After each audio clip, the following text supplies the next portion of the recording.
विद्यार्थियों BA part 3 जो लतीफ़ी लात किताब पाण करे रहिया आहियूं। फर्स्ट पेपर में ही रखियल आहे। इन में शाह लतीफ़ जी शख़्सियत जे बारे में ॼाण हासिल करे रहिया आहियूं। त शाह लतीफ़ जा 2 पार्ट पाण अॻे करे चुकासीं। जेको हो शाह खे अलवतनी पंहिंजे वतन सां प्यार ऐं ॿियो कयोसीं पाण शाह जो जेको हो कीमिया घर जा 2-3 पार्ट कयासीं। ऐं अॼु पाण कंदासीं सिंध जो राखो दुआगो। शाह लतीफ़ खे सिंध जो राखो दुआगो छो सॾियो वियो आहे, इन जो बि पाण हिकु पार्ट करे चुकासीं। त सिंध जी नदीअ जो जेको महात्म आहे उन जे जल जे बारे में पाण ॼाण हासिल कईसीं। अॼु पाण कंदासीं सिंध जी मिटीअ जे बारे में। त शाह लतीफ़ ॿुधाइनि था त जे सिंध जे जल जो महात्म तमामु उच कोटीअ जो आहे त सिंध जी मिटी बि जेका आहे उहा मान वारी आहे। उहा उन जी वारी जेका आहे उहा घटि न आहे।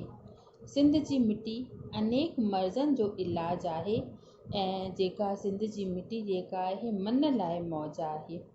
सिंध जे पटनि ऐं भिटियुनि में सदाईं कुशादगी आहे। मतिलबु सोढ़ सिंध में आहे कान, हमेशह जेके आहिनि उहे दिलि में जाइ ॾियण वारा माण्हू आहिनि। सोढ़ जो मर्ज़ सिंध में अदम पैदा आहे। सिंध में सदाईं सुकार आहे, सस्ताई आहे। जिते सोढ़ कान्हे ऐं सुकर आहे उते शुकुर आहे ऐं सबुर आहे।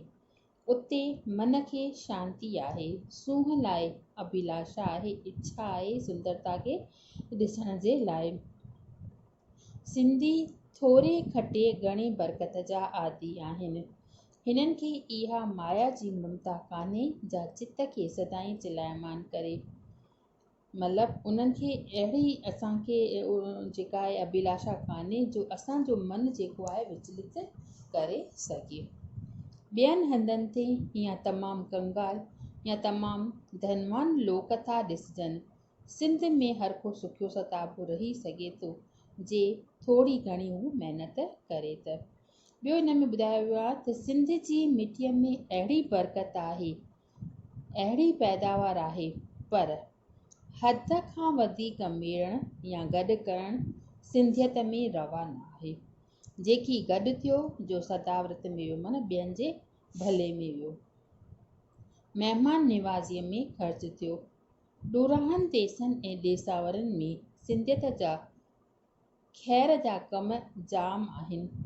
सिंधी कमी ऐं कास्बी, वणजारा ऐं सराफ, मारवड़ा ऐं मीर, कलाल ऐं कामोरा सिंध में मिटीअ में पलजण करे मिड़ियई गैरत या धरणी ऐं तौकाल पसंदि आहिनि। हिननि खे पंहिंजे घर जी रब या घर जो ॾुध, पंहिंजे ग़रीबड़ो भत ऐं मिसकीन मानी पराए पुलाउ खां वधीक पसंदि आहे। ॿियो हिन में ॿुधायो अथई त सिंध जी मिटी जेका आहे उहा छूत छात भेदभाव, जात पात ऐं वेर ऐं तहज़ुब लाइ कातिल ज़हर आहे, समानता लाइ अक्सीर आहे। त इहा आहे दुनियावी वॾाई ऐं तवारीख़ी बबके जो सिंध जे माथीअ में नाम बि कोन्हे। सिंध जे इतिहास ऐं रवायतनि में हुकुमराननि ऐं जंगजुनि जो ज़िक्र कोन्हे। अवतारनि ऐं पैगंबरनि जो जेको आहे दख़ल कोन्हे। सिंधियुनि जो ज़ोर रहियो आहे पाण विञाइण ते न पाण वधाइण ते, तन्हाईअ ऐं एकांत ते न गोड़ गंभोड़ ते, साईंअ सां मिलण में ऐं न जगत में प्रसिद्ध थियण ते। भला जित आब माना उन जो जेको पाणी ऐं मिटी पिया हर लहज़े में यादि ॾियारींदा त ही संसार बुदबुदो आहे, वारीअ जो कोट आहे, जिते जेॾां ॾिस त या त पाणीअ जी अछ ई अछ या सुनसान बरपट, करड़ा डूंगर, कह घणी ऐं वाटुनि ते वारी। इन जो छा मतिलबु आहे? करड़ा डूंगर तमामु ऊचा ऊचा पहाड़ आहिनि, कह घणी उन्हनि ते तमामु घणी धज़ आहे, वारी आहे ऐं वाटुनि ते तमामु घणी मिटी आहे। उते कंहिंखां पुॼंदो जो बुदबुदो बणाए ऐं वारीअ जो कोट अॾे। इन्हीअ सबबु ई सिंधी जे तौकाली मुर्स आहिनि त साॻे वक़्तु साफ़ दिलि बि आहिनि। त हिन में ॿुधायो वियो त अहिड़ीअ तरह जेका आहे सिंध जी जेका विचित्र भूमीअ जी तर्जुमानी करणु अलबत कठिन कमु आहे, पर इहो त ज़ाहिर आहे त सिंध में न पथर बीहंदो न चिटसाली, न तस्वीर न नक्श, न थूणी न थंबो। त इन जो जेको ज़िक्र आहे इहो बि इन में ॿुधायो वियो आहे। त पहिरियों जेको पाण पढ़ियोसीं उहो मिटीअ जे बारे में ॿुधायोसीं, ऐं उन पहिरियों जल जे बारे में, पोइ मिटीअ जे बारे में, पोइ अॼु वारे वरी इन में आहे त इन जी जेका विचित्र भूमि आहे इन जी असां तर्जुमानी नथा करे सघूं, छो करणु तमामु कठिन कमु आहे। इहो त थियो ज़ाहिर सिंध में हिते पथर बि न बीहंदो, चिटसाली बि न बीहंदी, छो जो सिंध जी भूमि जेका आहे तमामु नाज़ुक आहे, न तस्वीर आहे, न नक्श आहे, न थूणी आहे, न थंबो।